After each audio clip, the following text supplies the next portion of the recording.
കയ്യിൽ വിളങ്ങിടും വില്ലമ്പ് ഉള്ളത്തിൽ വീരം.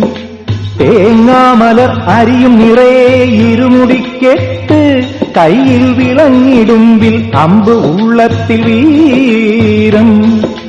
പുലിപ്പാലും കൊണ്ടുവരും മണികണ്ഠാശരണം പണ്ടുപോയതുപോൽ മഹിഷിമുഖി സംഹാര നിയോഗം.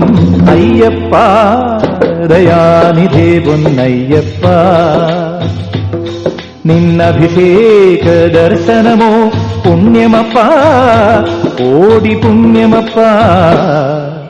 അയ്യപ്പ ദയാനിധേ പൊന്നയ്യപ്പ.